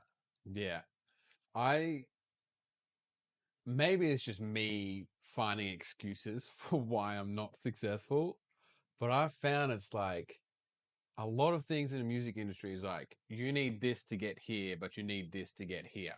So it's like, you need 1,000, fucking, that's a horrible number. You need 20,000 streams before we give a shit about you. Yeah. You can't get 20,000 streams until you've got these people that give a shit about you to push you to get 20,000 streams. So it's kind of like, you need both the things, but neither wants one without the other. Yeah. So how do you get both at the same time? And then I always come back to, must just be luck. Yeah. And then I just kind of give up on the pushing things. It's like, it's not working. Yeah. I hope I get lucky. So here's the strategy for me now. You've Social got media, the hack. social media. And I don't know if this is going to work. That and network, the two things in the success equation, the book I was talking about before, there's a really big connection, obviously, but it's not just luck. It's the old saying, it's not what you know, it's who you know. Yeah. Really big part of it. Hence my I just want to get to, like, the whole point of the podcast is I hate going to networking events. I hate going and shaking hands with people and be like, how you doing? Yeah, I'm good. Small talk, the rubbish small talk that neither of you are really enjoying. And then oh, cool. Well, let's catch up sometime. Fuck that. I want to chat to people and talk about them and what the real problems are in the music industry, and talk about what people's real goals are and what's like, and share that with people so that we can get that connection with more people. Mm-hmm. So that's my 2-finger strategy to this year was social media, get social media going good, create, show people who I am and what my values are. And then number 2 is credibility, build the network, so that have the credibility with the network and use the network to leverage blah, blah, blah. Nice. Yeah. When's the album coming out? Who knows? But we're recording in February. First single's going to come out hopefully, I'd say March.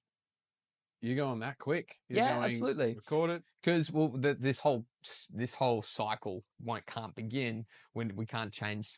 I want to change the name and everything ASAP. First single is also an acoustic track. Spicy. Yeah. So why? Because Why to go? Why not? Are you worried you're going to lure people into a false sense of? Absolutely not. It's a new band. Yeah. So new band, they got an acoustic song, and then you whip out the next song that's definitely not acoustic. Yeah. Are you going to go, oh fuck, all these followers we just got are not buying into this anymore? I'm not buying too into the fact that we're going to get a whole bunch of followers straight off the bat anyway. But I am buying into the fact that like warm the audience up with a couple songs. I think song 4, 5, 3, they're going to be the ones where it's like, okay, these songs are really, really, really love these songs. I think other people are too. But the album's a story, and it's actually like it tells the story throughout the album, and spoiler alert, tells the story of the artist's journey. So So I'm gonna make a feature on this fucking album. Let's go. exactly. So the first song is it's taking people through those steps of the journey. So are you releasing it in order of I want to, the I'm gonna have to album? fight with the guys on it, but I want to release it in order. Why do people disagree with that? I think Nick wants to drop the best songs first and then trickle it out, but I would rather just do it in order. I think all the songs are pretty damn good. Trickle it out, but tell the story while we're posting it. So you are very much, there's 12 songs on this album and everyone's a fucking banger. Yep. And Nick's like, there's 12 songs on this album, 2 are bangers. Yeah, I think does he not believe in the rest of the songs, or is he just like, I really want this song to be out because I like it? I probably that, but I think it's weird. I think all the songs are bangers. I think he also thinks all the songs are bangers, but he thinks there are 2 or 3 that are like radio friendly bangers, you know? And it's like those ones are the ones that should be the highlights. It's like, yeah, they should be the highlights, but I think we should probably wait till we put them out as well. Because I think if you've got those radio friendly ones, Yeah. if you do them first, right after rebrand, they're most likely going to get lost. Correct. Yeah, that's my opinion as well. So you've wasted your radio friendly song. Exactly. Yeah, that's my opinion. You can't really go back to it. That's my opinion as well. So we're going to smash that, get that happening. And then from there, like, yeah, display the values, get the credibility, and then just enjoy the journey. That's it. That's really it. Yeah. How about yourself? How about myself in what? In Patient Lands? I'm not in that band. No, buddy. What's this year look like to you? What's your strategy for this year? Want to be more independent. Not that I hate playing in bands, but I think being able to know that if I can get this income purely on my own, all my own work, I'm not relying on other people to hold their end of the bargain. It's just like my success or failure is 100% on me. Is something I want to be able to do. So I think I'm going to try and get my piano playing skills up to a point where I can do solo gigs. Cool. And it's going to be like cocktail jazz, bougie restaurants. So they pay a bunch of money and I just get those chops up so I can not be so worried about band members. I can go, cool, everything about this is on me. I'm going to either enjoy or hate this because of me. That's kind of where the bus scene came from, right? Well, as in like changing the bus came from, because what I realized more than anything, and we were talking about before, is the moment I stopped relying on other people for my success, and this is what I was trying to allude to with you as well, which obviously you're on the right path, awesome. The more I am just focused on that I am the creator of my success, the less it's other people's responsibility, the more control I've got over that as well. It's very freeing. Scary, but just means that you've got to do the work. Yeah, and I think I probably couldn't do that as a driver of a bus with other people. I don't think I'd be good enough to be able to tell other people, this is what we're doing because I'm driving the bus and I know where I'm going, which is why I think that's where I'm going to be just the solo thing, because I don't have to worry about other people's feelings. I can just go, cool, I'm going this way because I want to go this way. Whereas in a band, it's like, I want to go this way, but if this person wants to go that way, someone's got to compromise because there's fucking ocean right there. Yeah. Like, we can either go this way or that way. Can't really go this way because there's no road there. So being able to not have to worry about that, I think will bring me joy. Not that I hate playing in bands, but I think it's going to be I've never done solo gigs before. Well, proper well-paying solo gigs. I've done them, but to the extent where it's like a regular thing, I haven't really done, and I'm very curious to see if I would like it. Hmm. Yeah, you might love it. Might be an easy way for you, especially if you are like, I think piano gigs will probably be a lot less hectic to it. I did the solo musician thing, but I was doing nightclubs, playing acoustic guitar at fucking midnight. And you can't really do that in a nice restaurant or somewhere. No, It's just brash and people are trying to have dinner. Yeah, and the thing that happened as well is you're dealing with fuckwits. You were playing music. It's 1 a.m. There's some drunk dude like yelling at you to play a song that you don't know, and you're like, I don't know what you're talking about, bro. And they're like, fuck you, and you're like, I'm just fucking doing my job, bro. Fuck off. Yeah. Like literally, when I had to get people. There were times, not many, but I had to get people like taken out of the venue because they were just like harassing you. Because we've had that at band gigs, and I'm glad I've been in a band at that point. So it's kind of like a gang. If I know if I said to this person, please fuck off, I have 4 people next to me that would also back me up, going, please fuck off. Yeah. Whereas on my own, I'd be like, you can maybe fuck off, maybe. Yeah. So I had to do that. I had to be like, don't fucking touch my guitar, bro. I'm kicking you out. You turn around to go to the bathroom or some shit. You turn around to some drunk cunt holding your guitar, like trying to play Wonderwall. It's like, no, put my guitar down, bro. I'm gonna ask you to leave. Like, you have to, because it's 2 a.m. and they're on a bunch of drugs, and it's also So I hated it. And that's what I don't want to do. I don't want to be the 2 a.m. fucking, don't do it. The song guy that's just playing the hits that people want to sing along to when they're drunk. I guess it says a lot about me. I want to be the out of focus guy. I just want to be the piano in the background. Yeah. Just let me do my thing, because it's low pressure. No one's actually listening, but they are. So if you do something really cool, they'll be like, oh, that's cool. The piano player over there is really nice. Really so nice. Handsome.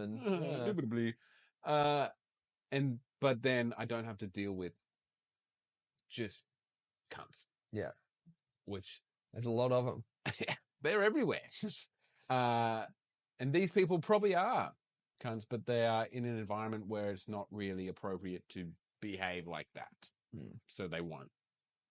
And I think that's going to be that'll be a nice experience if I can get there. But then other than that, I would like to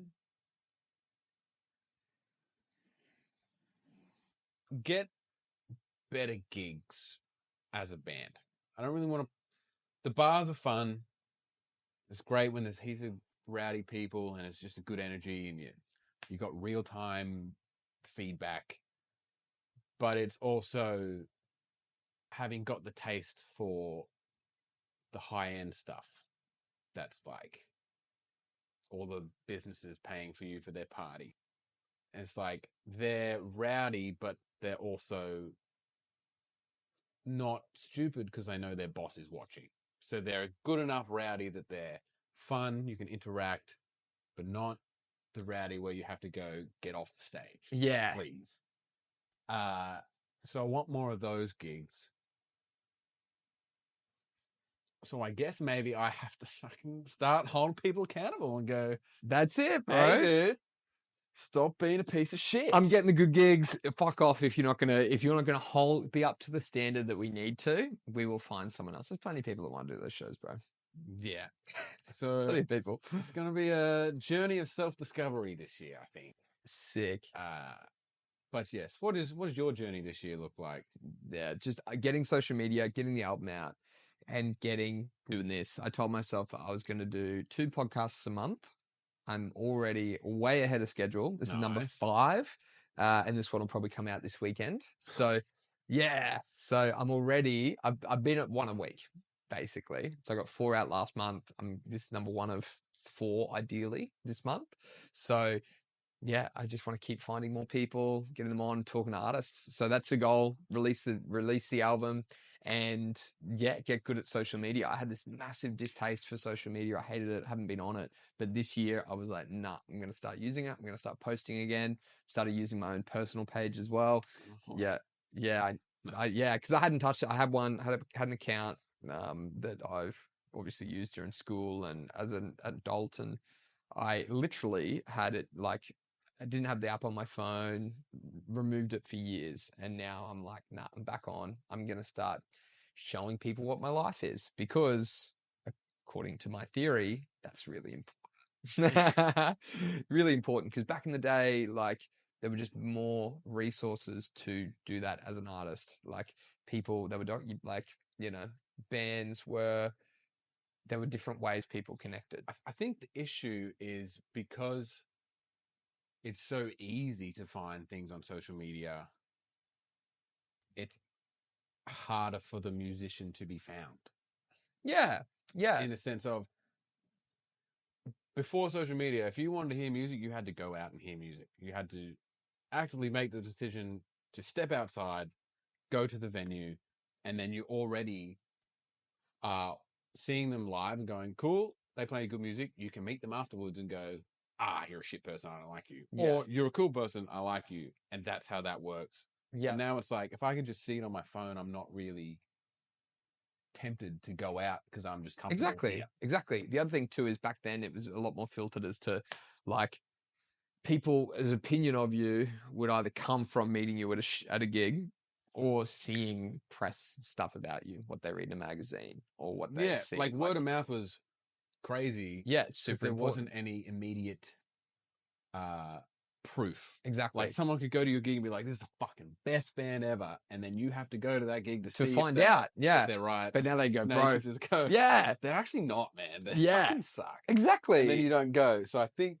that's why I don't like social media. I think because also you're seeing what other people are reacting, and then you're going, shit, I thought differently, but if everyone's reacting to that, maybe I'm an idiot. It requires you to be on 100% of the time.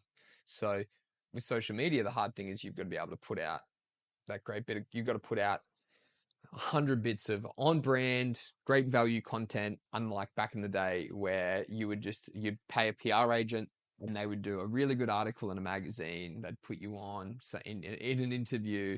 Maybe that interview ended up on YouTube even in that period of time before Instagram and stuff. Yeah. Like, there was stuff on YouTube, there were many documentaries of you and who you are, and it was very filtered. But now it's like, no, that who you are has got to be congruent with what you have for fucking breakfast every day. Yeah, like, there was a lot more control of the parts of you people saw. Exactly. And now that's gone. And now they don't want that. Yeah, people want to know. That's fake. Yeah, people want to know what you eat for breakfast. People want to know what you're pissed off about. People want to know what your day-to-day looks like. And if you can't show them that, they're like, man, well, that other person over there is doing it. Yeah, so I'm just going to follow that person. Do that person. Yeah. So, which I don't like, but it's also like, it's just the future, I can't be that grumpy old man that's social media, not doing it. That's the issue. You kind of just, you have to do it. Back in my day. Yeah, it's just not, doesn't serve so much you either. Better. Yeah. But it would be nice to be at a point where I'm at the level where it doesn't matter what I post, people are interested. Absolutely. It's hard at the start to be interesting enough with, I'll tell you what's hard. Interesting things. It's because we have too much of a judgment on, again, what we're talking about before. I'm afraid to say what I want to say because I think that might offend XYZ. James Smith did a really, do you know what James Smith is? No, he's written a bunch of books. He's like a PT guy, and he's built a PT business. And he was talking about the way that you connect. The analogy he used is if you're over at a friend's house and someone's like, oh, I love F1 racing. Yeah. If you're the guy that goes, actually, I think F1 racing shit. I don't know why people like it. You're going to, again, in that circle, you're going to get people, half the people are going to go, what the fuck's he talking about? F1's the best. The other half of the people are the people that were too scared to say, I actually have never watched F1 in my life. I think it's boring. They then go, I agree with that. I think it is shit. I finally feel heard. And that's what we're too scared to do on social media. We're too scared to say how we actually feel because we think, what we might say could offend someone. So yes. And are you worried at all that the cancel culture we are currently in is going to affect you? Like, if you just be completely honest and you might go, fuck China. Are you worried that someone's going to take that No. out of context and then War of Art's cancelled because Zach said fuck China? No. I would have been a couple years ago, but now I've realized that if I were to do that, there'd be a bunch of people that go, yeah, fuck China. Yeah, fuck China. And then, well, like, I think, like, yeah, you look at cancel culture scared a lot of people, but now Donald Trump's president again. You know what I mean? Like, Yeah. like I think that's it goes to show that it doesn't work anymore, because if it did work, he got cancelled a long time ago. And now he's back in power. He's back to being the most powerful man in the world. He got cancelled a long time ago. Lots of people like that. Lots of people that got cancelled, but the people that didn't apologize for getting cancelled never actually got cancelled. And they got cancelled for some of the silliest things. Again, I don't have strong views like that on things like that. But that mentality came into going, oh, I think you wouldn't go, oh, I think indie music's shit, because you'd be worried that you might offend people in the music indie scene. Like, you go, oh, I think musicians have a stupid mindset when it comes to X, Y, Z. We wouldn't have said those things because we would think, oh, that this person might think I'm talking about them. But the moment you go, actually, I don't give a fuck. Like, I would say if indie music is shit. Yeah, exactly. It's not good. If I'm going to say that to that person, then I should, like, if I feel that way and I'm not scared to say that to that person in real life, then I shouldn't be scared to say that online. But if I'm thinking it, someone else is thinking it as well. Yeah. So you're hoping you can say the right thing that a tribe of people will go, fuck yeah, that's Zach, man. He said what I wanted. Exactly. I love this band. Yeah, exactly. Yeah. I don't see any problem with that. Yeah. That sounds like a perfect plan. Yeah. So people are going to go, I disagree with that. People have. And like, the views of working hard as a musician is basically all my opinion is. And some people disagree with that and think, you know, I'm a bit weird for that. And some people and some people are wrong. Yeah, exactly. So fuck them. I don't give a fuck. But I'm just going to live the journey, going to enjoy the journey, and just keep having fun on it and meeting people. So nice. I like it. Sick. Journey. Cool. Well, where can people hear more of you, Stuart? Alrighty. Midnight Sound Machine. We play soul, R&B, Motown, if you're into that. Caravan, play rock. Just pretty much straight rock. If you're into the punk thing, Scores. 3 of 7. Actually, we'll get to find out which band you were talking about. The rest are all dead. If you really want to throw back, you can check out Salty Licks, but we haven't done anything for years because reasons not going to be said on the podcast. Patreon exclusive. Cool. Yeah, pay me money, I'll tell you. Beautiful. Cool. Oh, thanks, brother. Well, thank you. Sweet. Fucking journey.